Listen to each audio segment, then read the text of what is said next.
Hi, Brian. Okay, So really not. there's a lot to get through tonight, and we're Appreciate it. knocking off early per our new system of Yes.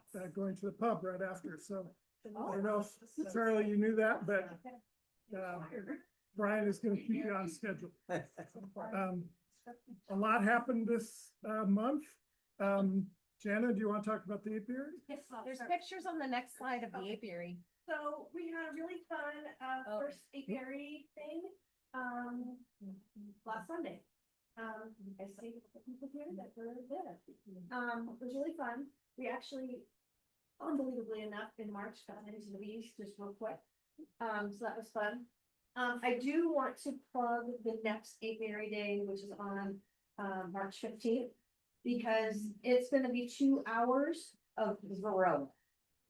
So we're going to talk about the biology, we're going to talk about reproduction, we're going to talk about what they do with and to the bees, the diseases. We're going to talk about mite checks, we're going to talk about mite treatments. I'm going to show you about, I'm going to talk to you about the new mite treatments that are out right now. There's 2 brand new ones that just got approved.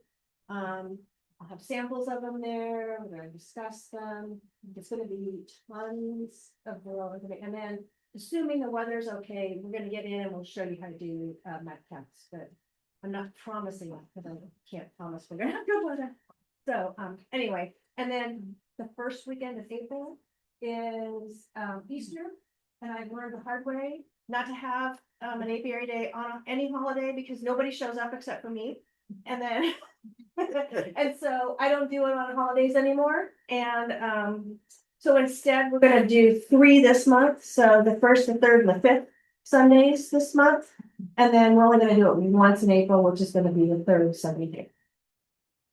Any questions about the morning apiary? 16th is the big roller. The 15th. 50. I'm gonna have a classroom. So we'll be inside, so you're gonna be training. I'm gonna have the slide projector and everything. I have a whole presentation I made for you guys, and we started the evolution of varroa mites, and we can how to treat them. So it's Thanks. I took a photo of Jana teaching, and it was amazing the diversity that we had and the younger crowd, not all of us white hairs. It was a nice combination of returning people and brand new people who don't even have their bees yet. So it was really cool. So anyway, join us on the 15th. Anytime we're out there for this. And then Laura and Dewey did bee school last weekend, 27 beekeepers. Yeah. Say some words. Brian helped me set up. Dewey helped me take down and answer questions. So thank you to you too. And it was really successful. It was a lot of fun, a lot of excitement from new beekeepers. So that was great. And then some of them went to the apiary, which makes me really proud. Great. And then we also had a very large crowd for Gather and Blather, which is at Paladins League. You can have a milkshake at 11 a.m. guilt-free and pick a game. You said that. Yeah, calories are free before. And then this very strange night will guide you once you're there. So anyways, super fun. We've already talked about all this. There'll be a Gather and Blather again. Bee sting allergies next month. And Dewey, you're on next month as well. Are you on this one? Only a very introduction. Okay. It's Cheryl's program. Okay. I'm going to introduce Charlie, but Dewey would like to say a few words beforehand. If that's okay with you. I don't think I have a choice. It's back, the annual survey of losses and managements that you do, hosted by Pub. So we have a new symbol. Look at this, the Pacific Northwest Honeybee Survey. Next. So this was our results then from last year. You can see the 40 individuals from this group from Pub had just about the same as overall losses, which is a great improvement because this group has unfortunately been the trailer with the heaviest losses through many of the years of the 15 years of the survey. Right on average last year. Next. So I think the next one is, so here's that PNWHoneybeeSurvey.com. So if you overwintered colonies, success or no success. I hope you'll go on. We can maybe improve on a 40. The commercials are now underwater. Commercial beekeepers in both Oregon, Washington, and Idaho, commercial that is more than 50 counties, are having heavier losses than us as backyarder beekeepers, those under 50 counties. And so that's one of our new developments. Results next for pub for the 15 years. We couldn't ask for anything better. Next. Look at that trend line. Isn't that something? And of course, it's to our superior programs, our superior Susie and now Laura doing the instruction and the very excellent instruction in the apiary. So you're actually getting hands-on as well. So we're going to claim full credit for that trend, right? Okay, next, I think. I know surveys can be exhausting, should be less than 5 minutes. You have the option again this year to put management in or to check off so that you go right by all of those screens. So if you do just losses, less than 5 minutes. If you've got all your data together of what you did for management, et cetera, it shouldn't be much more than 5 minutes. But if you got a hunt pack for that, it might be a while to get some of those answers done. So I'm really looking for more of the loss aspect. So I know we're surveyed out, but we've got a marvelous record for all those years. So let's try to continue it. We're going to do the task force again. We've not had a large amount of activity. And talking with Brian, we're going to try to set up a Zoom for those that want to be on the task force. So this is a call for those that have not been on, would like to be on our task force. So this is to help beekeepers in the club that have issues, whether they are feeling disease, they're just feeling management issues, they're feeling, why is my colony dying? It involves filling out a questionnaire. Some of them we can handle just on the questionnaire because it is somewhat obvious.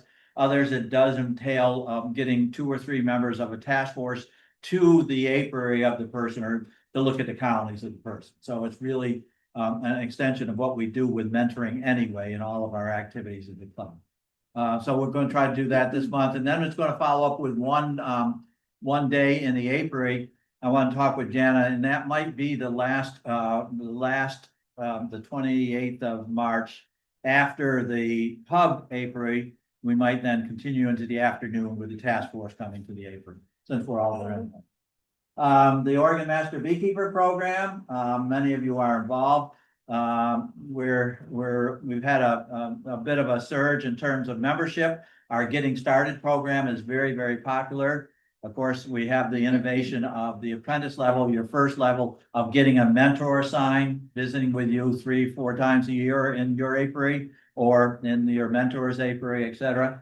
And it's really, again, directed now much more towards less learning something from an internet and from watching videos next to actual hands-on. So it's someone who's a master or a mentor next, right, working with you actually in the apiary. Okay, so that's a difference in our program in Oregon versus some of the others that exist. And finally, I think, do I have one more? Nope. No, I don't have one. That's it. I did want to mention I'm doing a special Beekeeping Today podcast. Do you like to listen to a podcast? I'm doing beekeeping shorts with Bee Science with Dr. Dewey Karen, and they're meant to be under 20 minutes. The last one I did will be released this next week is all about the principles of IPM and particularly how it means that we are looking in our bee colonies and what we're doing about mites. The one next time will actually then be more into control. I didn't have enough time to get them both done. But Beekeeping Today podcast, Bee Science with yours truly. Thank you. Appreciate it. Thank you. Okay. Where it says activate. I think that's what you. Oh, no, She did. from beginning. Yep. Charlie, I'm going to let you introduce yourself, and you've got, I'd say 30 minutes, and then 30 minutes and then discussion afterwards, so. I got authorization. You're in luck, Liz is not here, so. I picked out this T-shirt so you guys would stare at this and try to figure this all out, because whatever I have to say is probably not worthy of anything. Because Dewey's here, or maybe hopefully he won't be paying attention to it. How many people lost hives over this last winter? I have an itchy one. Might still fix it. It's looking Fair Are around. you one of those that wraps on the side of the hive to see if they're still awake? No, I opened it this past weekend and there's a small, real small. Mhm. Feel like you're serving Flint. Okay, so actually, I'm kind of surprised that there are not more people who've raised their hands. So tonight, what we're gonna talk about is proactive versus reactive. So when you're driving down the road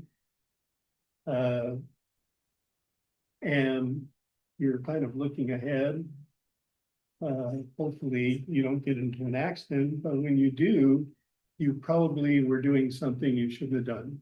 In most cases, we're not paying attention. The good news is for me now is that I'm driving a Tesla Cybertruck and it tells me when I'm in trouble and stops or turns or does something. So I have gotten past that. But in beekeeping is just challenging. You know, it seems like every time we think about bees or we go into the beehive, we are puzzled by something that's going on, right? The problem in beekeeping that I'm aware of, but because I don't really care about gardening, hope I don't offend anybody here. I wouldn't know one plant from another, one flower from another, but I do know that somehow all that stuff that's out there has an impact on the bees. And if I could just figure out what that was, I'd probably be a better beekeeper. So if you do nothing more, start looking around, you know, your property, wherever your hives are, and try to figure out how that stuff out there is impacting your bees. Because I assure you, your bees are much smarter than I am or you are. They know what's out there and they know how to react to that. So we'll start this. See what it says. So there's a little item in the honeybee. It starts with the queen, and it's called vitellogenin. And to make things really concise and simple, vitellogenin is kind of like, it does multiple things, but it's kind of like our white blood cell. So we have white blood cells that take care of bacteria, or they take care of fungus, or they take care of cancer, or they take care of other things, okay? They actually will go and attack and try to get rid of that stuff. So we all have bacteria and fungus and cancer in our bodies today. Don't anybody start crying. They're kind of like asleep. It's when they get activated that we get into trouble, okay? So that's essentially what vitellogenin does, but it also can detoxify pesticides.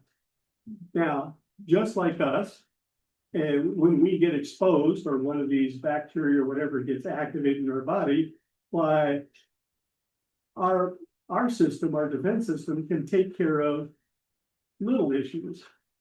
But sometimes we get overwhelmed and then it can't. And so when I say it can take care of all these things and take care of pesticides, it can't take care of acute doses. So if I go and spray my hive with some pesticide, or they get some strong bacterial infection or something like, you know, gains up. All right, I'm gonna try to keep this simple. The other thing that vitellogenin does is that when the honeybee first emerges from the brood cell, it has a high level of vitellogenin and a very low level of the juvenile hormone. I haven't quite figured out how we got vitellogenin, this chemical, and the hormone, but they kind of do this seesaw kind of thing. And so the older the bee gets, the less vitellogenin and the greater the juvenile hormone. And that kind of regulates the duties inside the hive. And by the time they become a forager, the juvenile hormone then is the dominant and gets them out there and foraging. And a little puzzling, the vitellogenin is at a very low level. You would think that as they were out there interacting with flowers and everything else, that it would be, nature would want to have a stronger, but it doesn't. And I assume that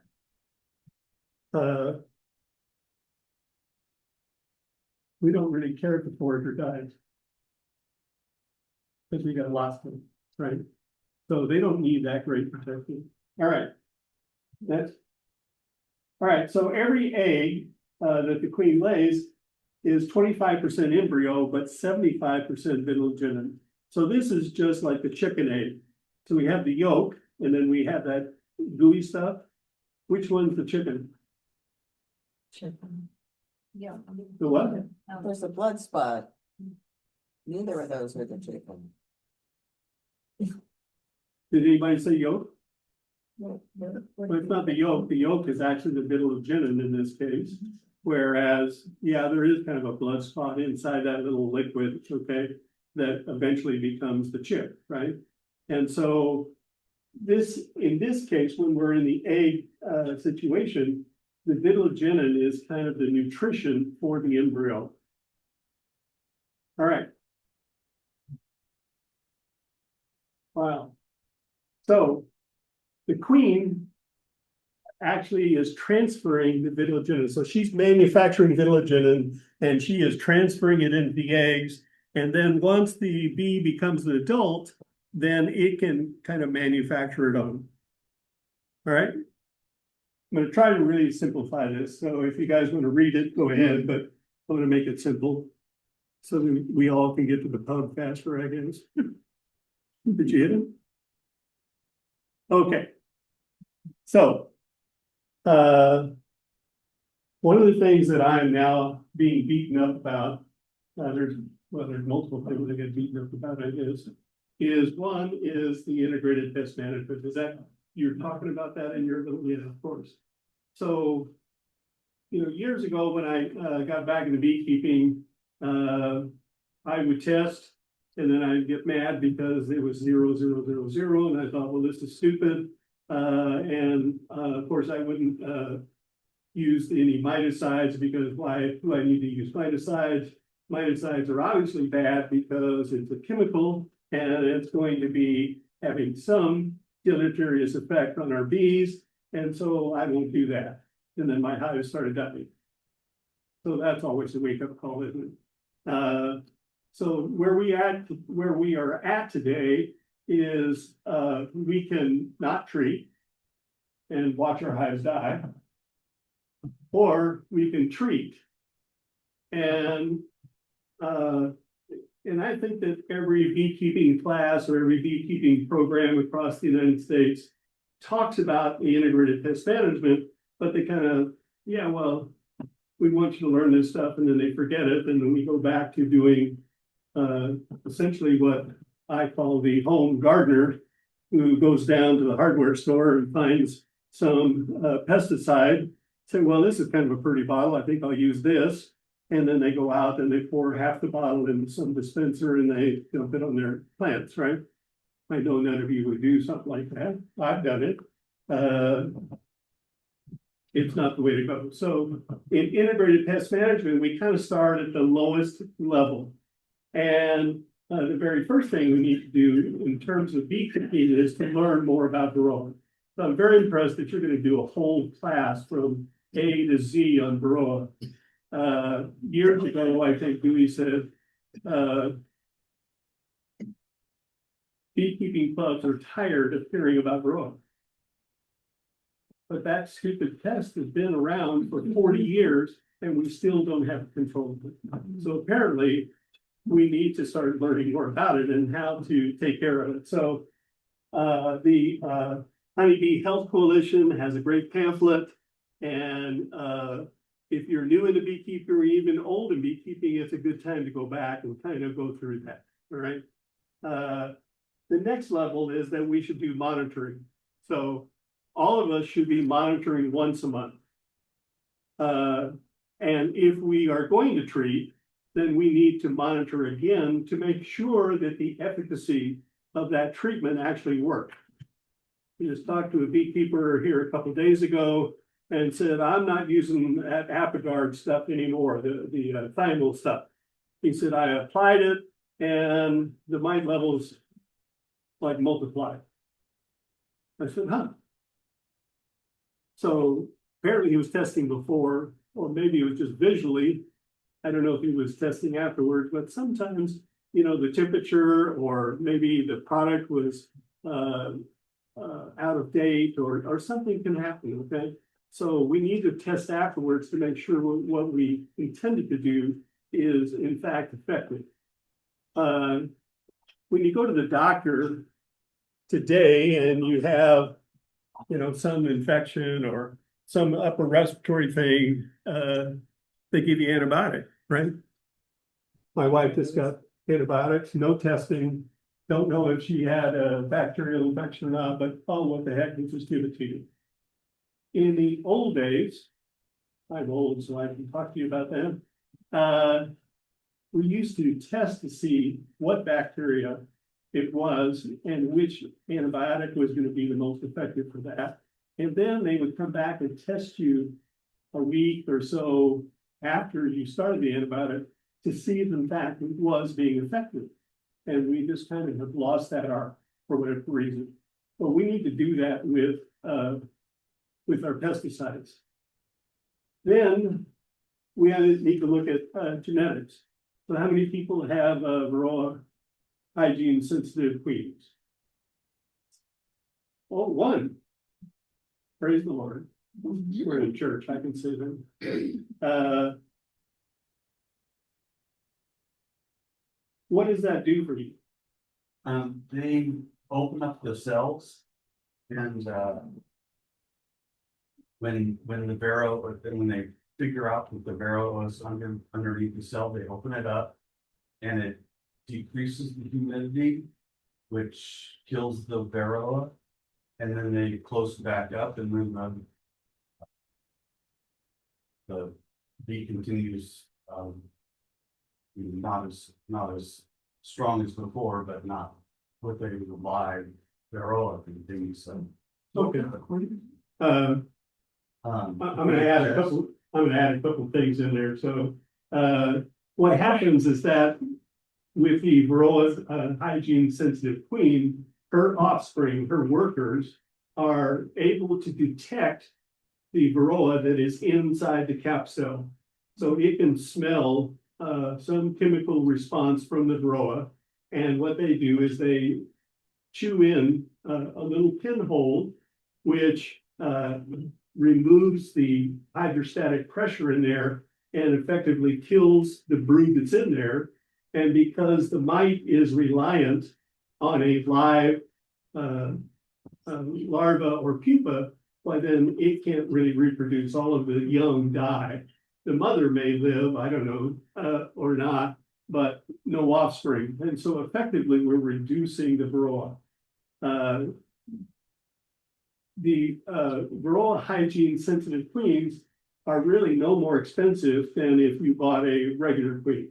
So that would be one way to kind of mitigate your Varroa loads. The next is cultural methods. And so we don't really have any good cultural control. Now, the biological controls, this particular pyramid here came from a instructor out of the Cornell Master Beekeeper program, and he put X, but in fact, we have a new product that just got approved here in Oregon called Nora. It's an RNA product. So in some sense, it's kind of like our COVID shots. We weren't actually getting COVID like we would with polio or something like that, where they would use live vaccines. It would come in and it would alter our cellular structure to be able to combat whatever they were going after. And so what Nora does is it's it's in a sugar syrup solution. It's in a little pouch. And the workers suck up that sugar, just like they would if we had a feeder in the hive. And within that is that RNAi for instructor. And then they transfer that in feeding to the larva. And so now the larva has this RNA in it, which transitions into their adulthood. But when they're in that cell as a larva with this product, and the mite is chewing on the larva, why then the mite, there is a gene in there that the mite has that allows it to produce eggs, and it turns that switch off. And so now that mite is infertile. So this should be a terrific product. It is an internal product as opposed to all the pesticides that we put in there that are external. So I am excited as can be. If I don't look excited, trust me, I am very, very excited. I have chewed out several entomologists going, we need an internal product, okay? And I keep thinking, how hard is that? Because I have a couple of dogs and I've had cats, and I give them, a pill or I put something on, and the tick bites them and heals them and dies. How hard is that, right? Well, apparently it's harder than I thought. Anyway, that product is here, and I think it ought to be a good one. Yes. So does the mite still bite? Invite the larva? The mother mite, yes. It doesn't kill. No. It just makes her infertile. Okay, so if she's infertile, the mother's, then she can't replicate. And so the mite population in a hive doubles every month. And so if we can stop that, then we pretty soon in a couple of months, we're not going to have or have very little mites at all. Good. Okay.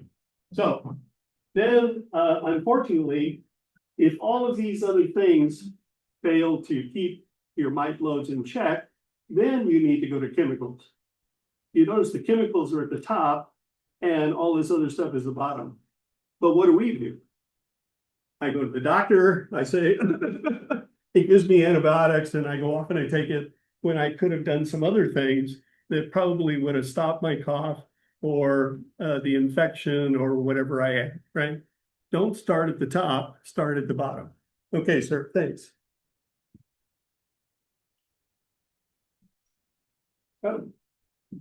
The defense system of the bee colony, and our defense systems are very individual.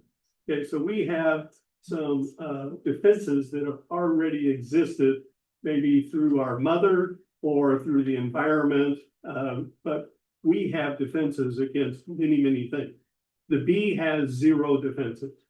So when it's hatched, it hits the world and has virtually nothing to protect itself.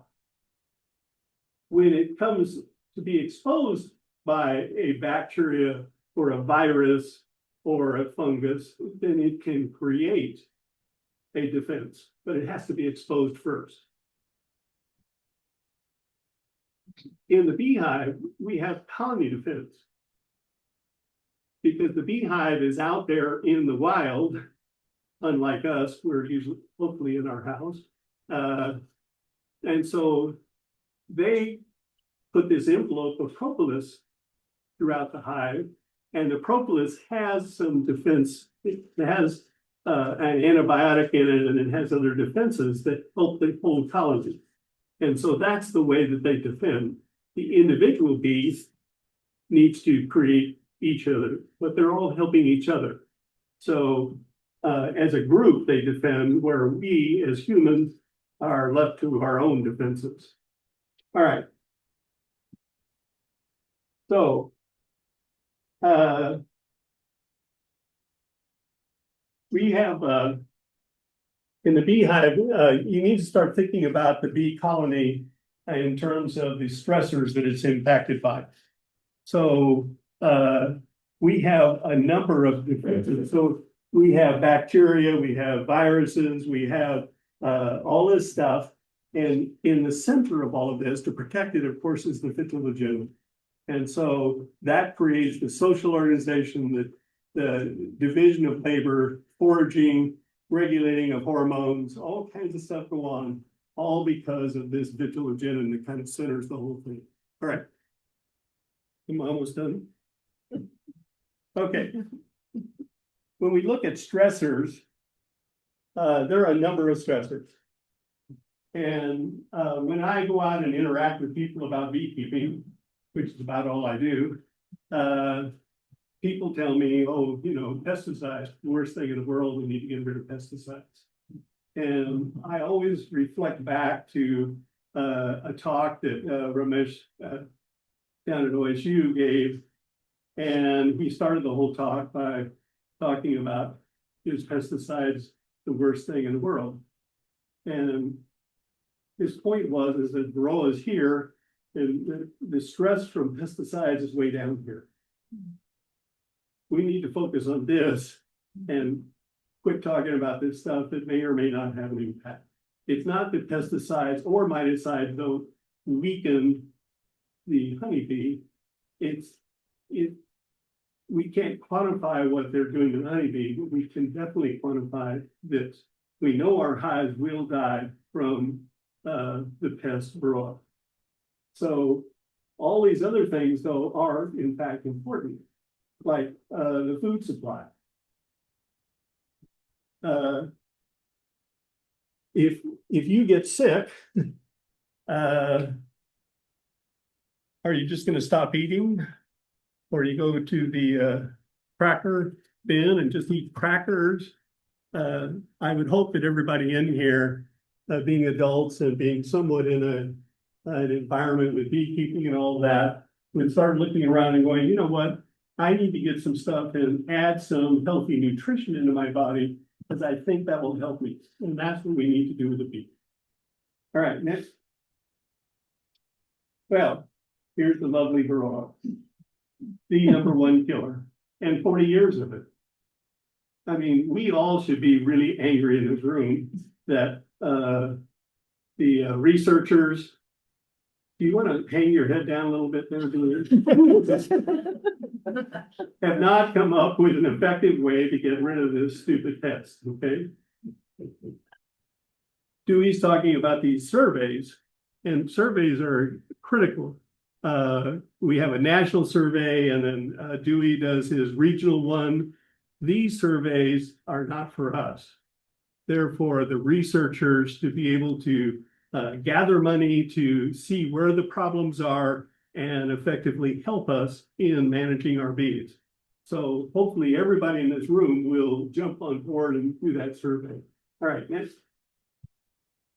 So don't want to step on your toes, but the mother mite, the founder's mite, jumps into the brood cell just before it's capped.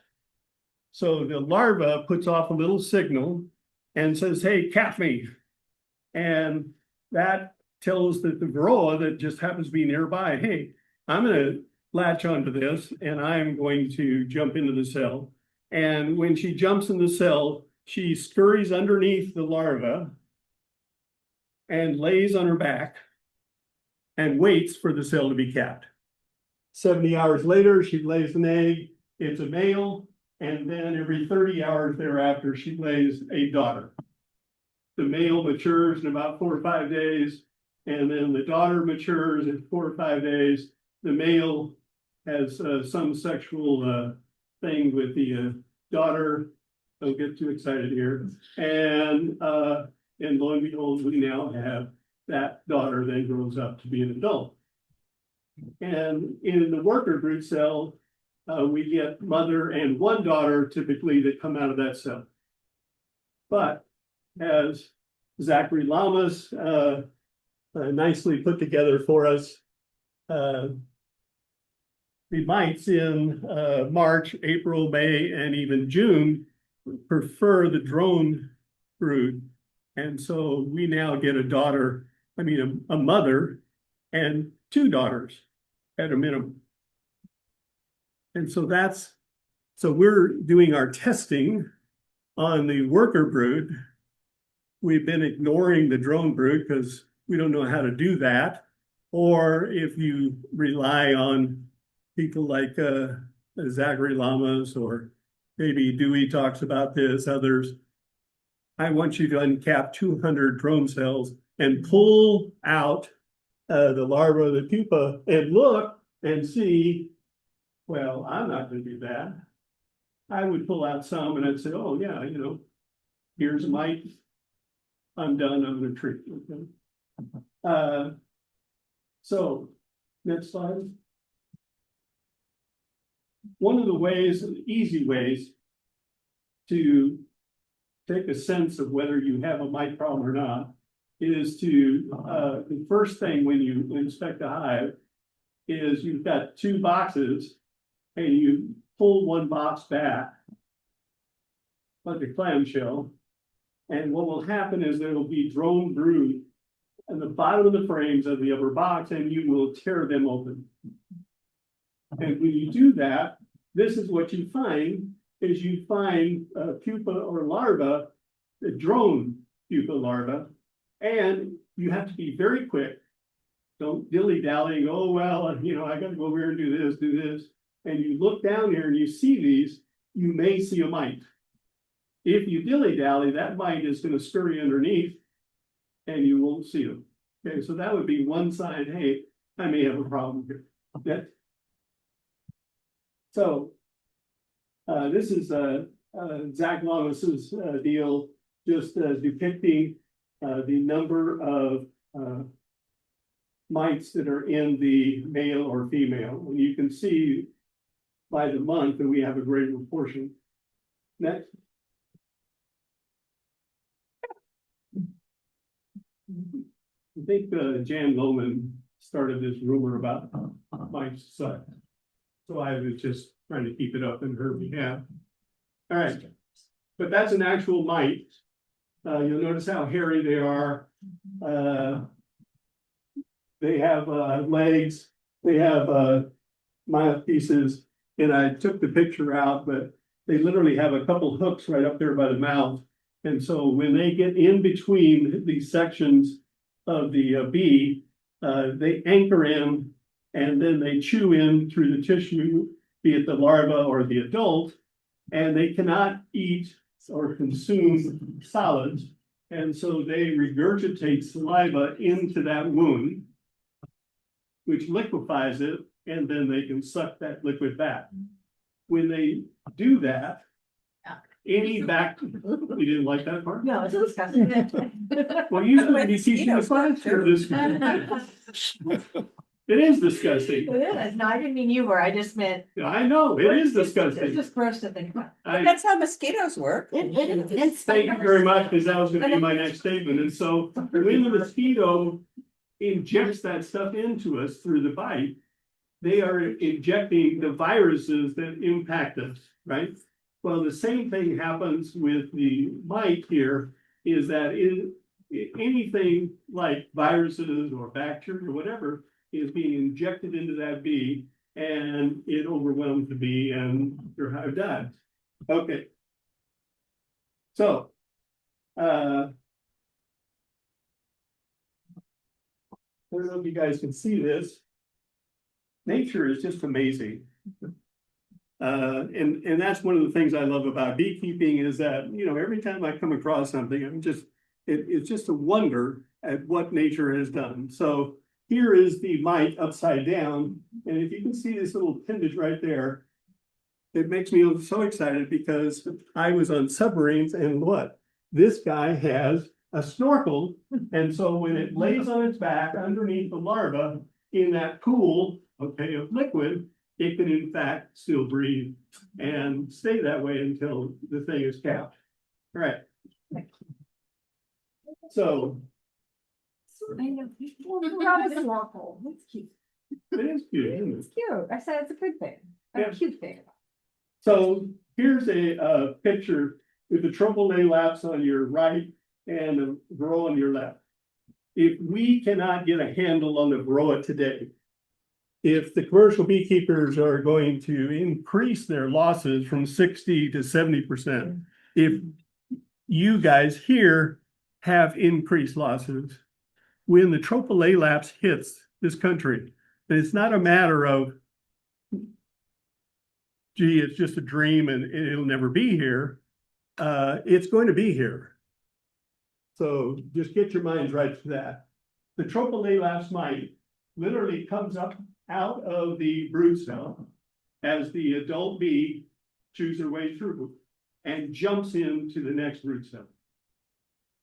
The varroa takes about 5 to 7 days, and we call them travelers now, and I guess they have a suitcase and they're going over to Rome or, you know, somewhere, enjoying themselves, and then they pop back in and sit. Okay, but the tropicale lapse does not have to do that. Virtually all the cells that the varroa is in, there's one varroa mother laying these eggs. The tropicale lapse can have 2, 3, and 4. And she produces her brood faster and get more adults to come out. When varroa hit their country, the entomology departments around the country, they weren't sleeping, but they were off studying other things because there wasn't anything really critical they needed to study with the honeybee. There was nothing really going on.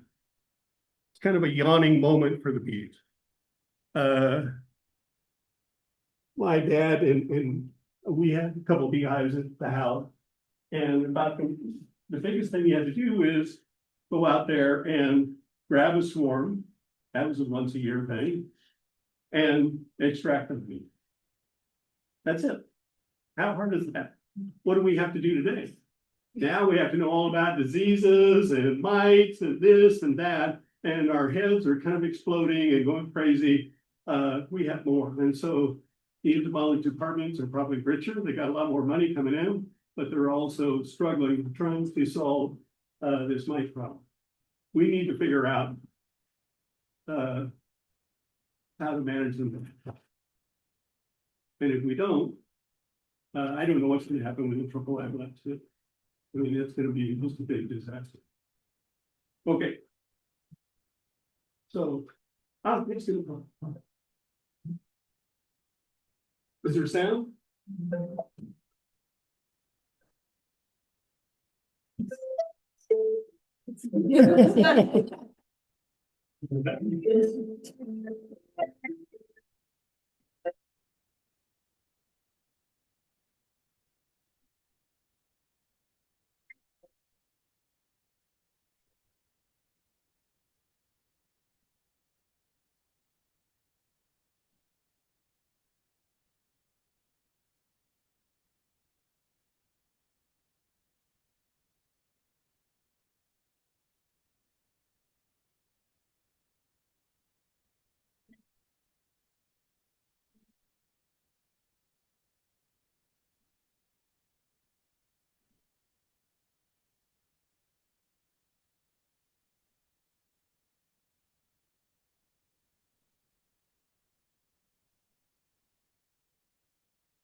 Great, we can put it in. So, one of the things that this brings up is what is the mite feeding on? So if we looked at if we cut the bee in half, and I don't think I have that picture. Inside the body, okay, so we have a head, thorax, and then we have a body. Inside the body, that body is lined with fat body. Don't ask me why they call it fat. They do. And essentially that fat body is a bunch of protein cells that act like a liver for the honeybee. It contains vitellogenin, so it's protecting the bee. And here we have the mite chewing into that fat body, which diminishes its ability to defend. It's not just that they could potentially come out deformed where, it's missing an antenna or a leg. There are instances of that. The bigger critical issue is it is impacting the ability to defend against the environment that the bee has to be in. And the AAA lapse is doing the same thing. The girl mite, the mother, picks one spot. And her and her young all use the same spot. And they have a little enzyme that gets into that little wound that prevents the wound from healing. If we get a cut or something like that, an abrasion, our body goes to the defense and heals that up, right? In most instances. Here, that wonderful, lovely mite has to figure out how to keep that wound open. The AAA lapse doesn't seem to enjoy one spot. It is chewing into multiple spots, and so is damaging a larger area. Okay, and so we've already talked about that. And so the beekeeper really needs to recognize the process. One of the things that happens in the fall, I know we're kind of coming into spring, is in September, October, you'll be around your hive or you'll open your hive up and they're just going gangbusters. And then a week later, you go over there and nobody's flying and you're going, what's going on? And you open it up and there are no live bees. That's the point when the viruses have overtaken the colony. And we don't even find any real dead bees in the colony. So when you see a starvation, there's a bunch of dead bees at the bottom. And so we can go, oh, wow, they died right here. When we have these viral attacks, those little bees, rather than just staying in place and dying in place like they should, they go out and say, well, I've got to find another hive. This one's not doing very well. And so they invade another hive, and what do? They transfer their sickness. Okay. So if I had smallpox or something like that, is it okay if I just come over to your house? No. You'd probably be putting bars on your door or something if you knew I was coming, right? So not only do we have a mite problem, but we have the drifting problem that occurs that even damages more hive. Okay. So go to your Honeybee Health Coalition. It talks about how to do a sugar shake or an alcohol wash. I've used both. I prefer the alcohol. It's easier, it's faster. Yes, it kills 300 bees, but 300 bees out of 50,000 doesn't seem like a good one. If you use the sugar shake, thinking you're saving the bees, those bees, as you're bouncing around that jar, they also get damaged and make those die. So it's an illusion. All right, next. So we're back to being proactive instead of reactive. So when you go in your hive and you split those boxes apart and you see a couple of mites on the larva or the pupa, you go, oh, I think I have a mite problem.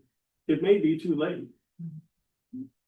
When I got back into beekeeping about 15 years ago, the old time beekeepers, not old in age, but old in experience, said when you see the mite on the back, okay, of the thorax, well, then you have a mite problem. But if you have a mite on the back that you can see, it's too late. Your percentages are probably 15, 20, 30% at that point, okay, of mite infestation. So figure it out early. Now, I've got July 1st here. I just kind of picked this day arbitrarily. I live in Hood River. I assume that you guys kind of had the same weather pattern through May and June. It's, probably 70s, 80s. But once it gets into July, then we jump up to the 90s. I don't think we've hit 100, have we? Yes, Yeah, We last have? July. 3 years ago, 115. That's right. Really? On what 4 day? years ago, 115, 4 years ago. Oh, 3 days of I it. thought you were gonna give me the exact date and time. I'd have to look it up, but it was mid-June. Oh, no, you're right, the mid-June one. Yeah, September was the swim. I grew up in El Paso, Texas. And every year the newspaper would run a contest and you could submit as many times as you wanted to define the exact day, the exact hour, the exact minute, and the exact second that the temperature would hit 100 degrees. Is that crazy or what? And we're talking about in the 50s, they would have $10,000 in prizes. Wow. Yeah. Well, So- I would've just put this in money. I picked the July 1st, to definitely treat with Farming Pro is my choice. I'm gonna change over to the Nora and see how that goes. But you need to get in before the temperatures increase, because then your opportunities for a miticide that you can use diminish dramatically. Okay, I think we've talked about testing to death. Did you go back? You missed one. So, again, when we look at the colony, we need to look at a beehive not as the individual bee, but as the colony, because they all have jobs and they all, within those jobs, defend the hive in different ways. Okay, not just guard bees, but in other terms. And so, for the success of a colony from the bee standpoint is they're healthy enough to survive long enough to produce a successful swarm. That's number one. And they're healthy enough to produce enough drones that some successfully inseminate queens. So they have two jobs. From the beekeeper standpoint, we're looking at pollination like they're doing in Northern California right now, honey production, who doesn't like honey? And we want the colony to survive. I do run a counseling group, okay, of people, beekeepers who have lost their hives. So if any of you all are feeling, really remorseful, get a hold of me, we'll sit around and sing Kumbaya or something, okay? And then we want it to be strong enough. When we're looking at our hives, instead of just going and opening it up and going, wow, there's some bees inside, what we ought to be assessing is the colony strong enough? There should be abundance of bees. So right now, as people are going back to their hive, they're going to go, wow, there's no bees or there are very few. In order for that colony to survive through the winter, there has to be a sufficient number of bees to keep the queen warm. Do we really care about that stupid worker, or worse, the drone? Who likes drone? And it's all about the queen. And so we need a certain volume of bees to be able to generate the heat to keep her warm. And in order to do that, we need to go back into July, August, September, when different things are happening that allow that to have that 15, 20,000 number of bees to keep it. When we get we're moving into spring and then summer, the same issue. We ought to be looking at the volume, the population volume, because a strong enough population can defend itself almost against anything. All right. So, I'm a big advocate of retweet. Early on, in my apprentice program, I went out to Jan Lohman's place. Has she been here to talk? Okay. probably too, well, she comes to Portland all the time. I was gonna say it's too far for her, but she's as crazy as I am. Commercial beekeeper, and she would be talking about requeening. And so I'm going, wow, she had, I don't know, 2,000 hives, 2,400 hives. For a commercial beekeeper, they're buying in big volume, so they could get queens for $25, $30 a piece. You guys can get your phones out and do the math. That's a lot of money. Why would they do that? That was the number one question. I didn't hear anything else you had to say. I just was focused on that money. And if they spent that much money to requeen all their hives, there must be a very powerful reason for doing that. Well, I gave Dewey a bunch of money and asked him these questions, and he gave me some answers. Young women have better babies. Is that right? Young queens develop better eggs with higher levels of vitellogenin that allow survival. And so they have better disease control. So if you have not requeened your hive every year, you might want to consider that and put in a rural hygiene sensitive queen. All right. I have a question. Uh, Question, please. Why would it reduce swarming, having a new queen? why would it reduce swarming? Yes. Because we've interrupted the brood cycle. They just But behind by a couple of weeks or something. Yeah, We have a but 2-week break.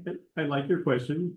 The second thing that we're going to go back to this clamshell effect, okay, when you open this up, after you looked at the larva to see if there's any mites, move this upper box back and look at the bottom of those of the frames and look for swarm cells. And pull out those frames that have swarm cells on them and put them into a nuke or another box. And now you can mitigate the swarm, but requeening sometimes will alter that. Okay. I mean, there are other ways to do it, but it's one. All right. So, yeah, next slide. I don't know why that's on this cute slide, but so the queen lives about a year, 2 years, but her strongest year really is the first year. Next. Okay. 1 million eggs in their lifetime. Every time I mention how many eggs the queen lays, I see women cringing. Oh my gosh, that's a lot of eggs. But they do need to produce. We need to think of the beehive kind of like an army. We need to have reserves always coming forward. The reality of life is that the people in the front of the army, the front of that line, are dying or wounded, and we need to have replenishment. Beehives have to have replenishments continuously because they only have a 5-6 week lifespan. And if we impact them with diseases, well, then it even becomes shorter. All right, so it's August, September is a great time to requeen. The queens are cheaper and are more available, and so we can get a strong queen to start producing those winter bees that have a higher level of vitellogenin to get them through the winter. Yes, sir. And look, there is our winter bee, nice, fat, and healthy. So in the old days, before my time, when we went into winter, we didn't have grocery stores filled with produce and meats and all that stuff. We had to survive with whatever we produced or whatever we could find in the store. So we did canning and drying and all kinds of stuff. But we also got fat during the good months, and we would literally start eating our fat internally, not and be able to survive that way. So the winter bee needs to fatten up in order to survive through the winter. She does have nectar, but she needs that fat also to add to that. Okay. So thermal image. I'm now doing thermal images every month on the extension hive in the river, just to see where that cluster is going and to assess whether they're still healthy or not. But this is a good way to see, and you see the clusters about midway up the hive, where this yellow is actually the hottest spot, but that's the heat that's risen all the way up. And this is that heat going up to there, but here's the real cluster right here. And so you can really assess how large that cluster is. Good idea to put some insulation on top, that foam insulation, put a rock on top of it, keeps that heat from leaving. And you got to make sure that the honey is right in their face. Okay. So we need nutrition. We need pollen, which is protein. And protein has amino acids. Amino acids are the building blocks of life. Nothing on this planet that is living, plants, animals, us, need amino acids to build ourselves, to create ourselves. And in honeybees, I probably should look this up. There are different amino acids depending upon the floral source, and they need about 10 of them, 10 different ones. Okay. We need nectar for energy. So they need pollen for the first 2 or 3 weeks of their adult life, and then they don't need any more, and then they rely on nectar for the foraging area because they don't need to build anymore. All right, here's a frame. You can see the brood, but see up here, this is capped honey. And then between here and here should be pollen. Oh, look, there's an arrow. If there's no honey or nectar up in this area, or there's no pollen there, then your brain should say, I need to fix this. Don't just look at it and go, oh, wow, it's not there, or it is there. React to that and do something about it. So add a pollen patty, add sugar syrup, add a hive alive, the fondant patty, do something, okay? Because something has not gone as it should. We are coming out of a very mild winter. Yeah. How many skiers do we have here? None today. One? How many times did you go up skiing? Twice. I was snowboard instructor, so I go every Saturday, but it's pretty bad snow. It's bad snow. Yeah. How much snow? Well, we got like 13 inches, 2 weeks ago, which was 13 inches up in Mount now, Hood, now it's like back to 5. on Mount Hood. And how much snow is usually up there?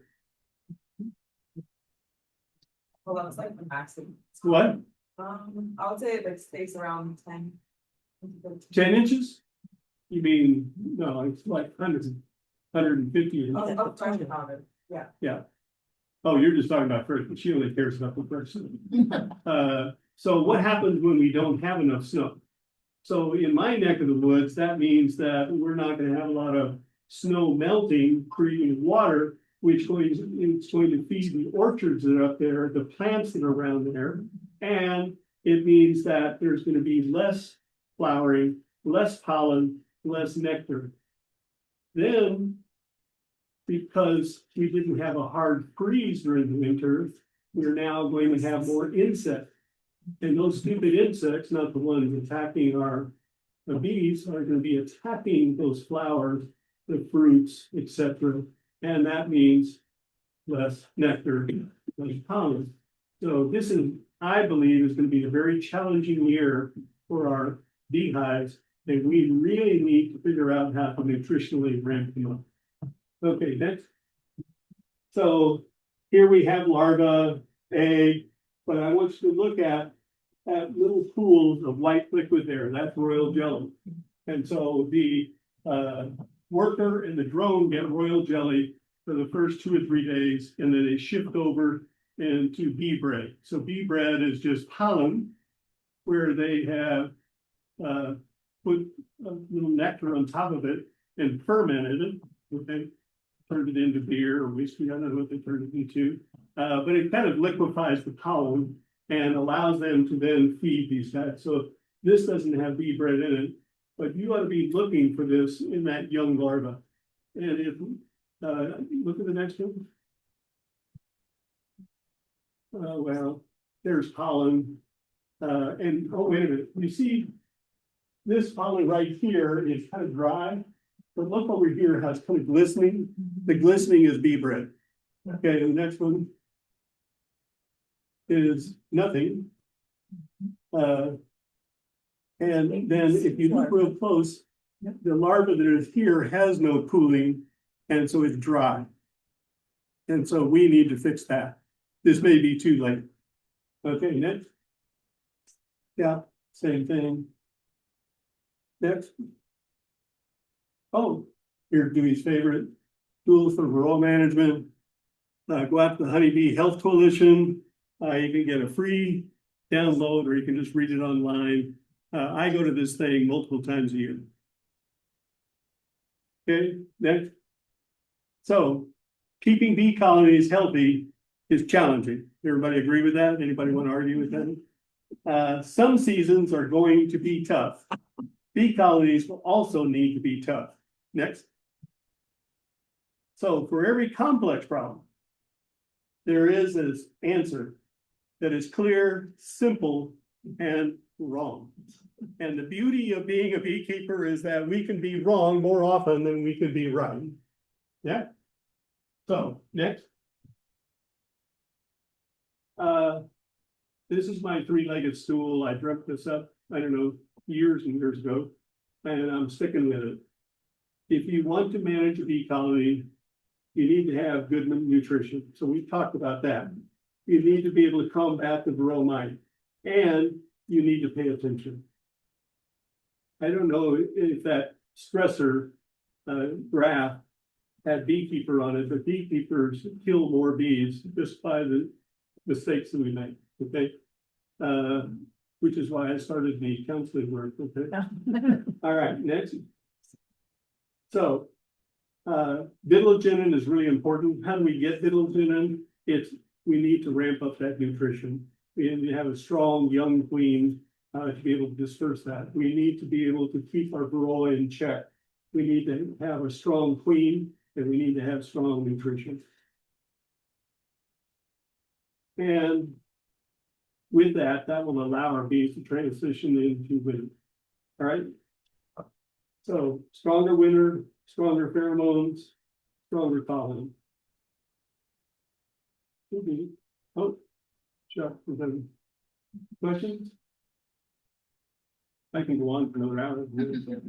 Huh? On the varroa sensitive queens, are those inseminated or only controlled?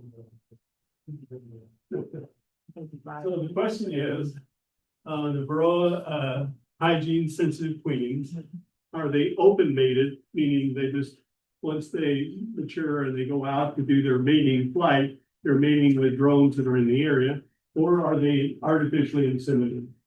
And so, yes and yes. You're better off with the artificial because then you're guaranteed to get the genetics that you need. You need the genetics both from the drone and from the queen. But queen breeders, depends on where you find them from. They don't really tell you which one they're doing. Here's the big challenge though, is you buy these varroa hygiene sensitive queens and then your hive swarms, it creates new queens, and they can go out and open mate, but they're mating with non-sensitive drones. And so it diminishes it by about a third. So it takes about 2 to 3 generations to lose that genetic quality. But it's worth it if you can fight the varroa. Question from the chat. There's 8 people online.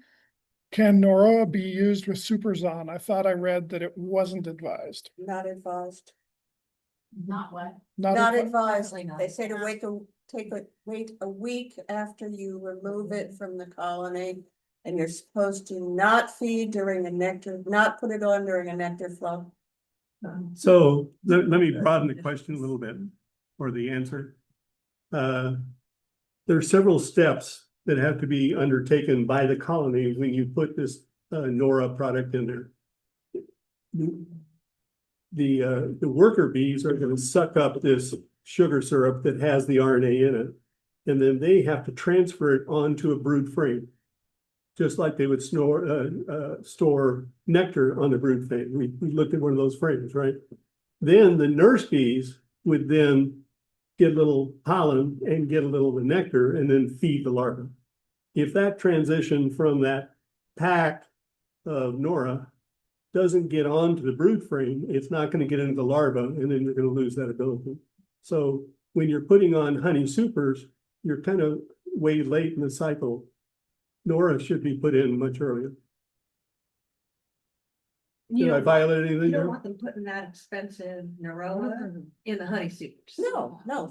Right. Not gonna do any good, and. Yeah, I mean, how many people have been feeding sugar syrup to their hives? At any time? You don't do it all? No, it's not yet. Not yet, but you do it. Yes. Okay. And so you could keep like a top feeder or something like that. You could keep that full for the 9 months of the active beekeeping, right? But when there is nectar out there, they're going to go out and get the nectar and they're going to ignore the sugar. So we want to get it in before they get into the nectar outside. So that we want them to uptake it and we want them to deliver it to the brood frame. So what's the Okay. timing? There's another question? $10 Nope, a question. Oh, he stopped. that's the only one from the chat. So Oh, that's the. anybody else here? I would go out and buy some more.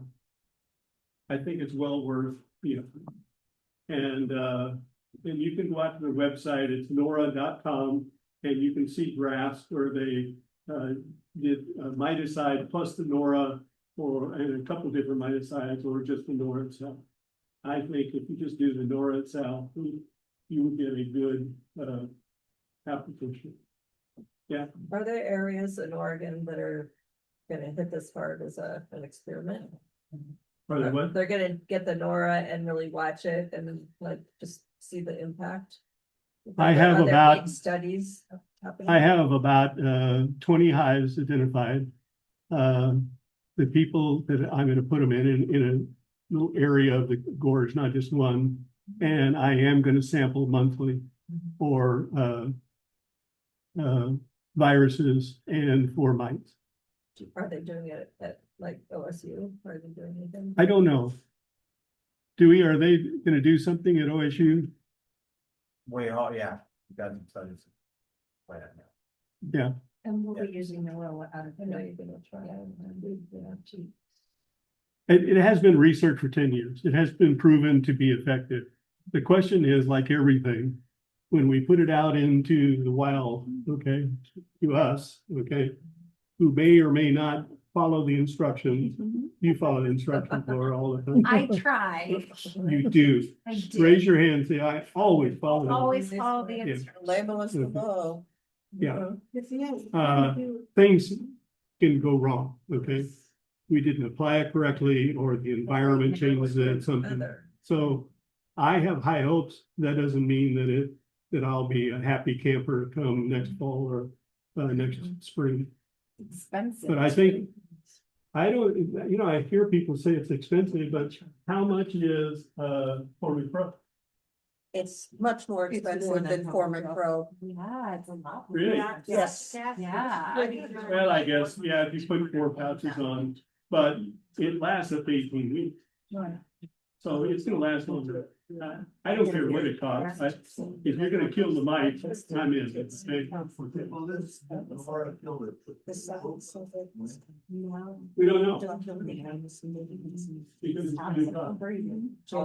The only thing that I know that is effective to make the hopefully last is Formic Pro. I don't know if that's a good sign.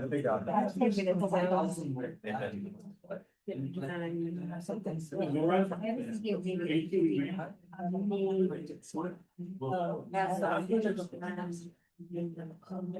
It'll continue to cycle up through that 18 weeks. After that, it's. Okay, any other questions? As soon as. You're good? I'm good.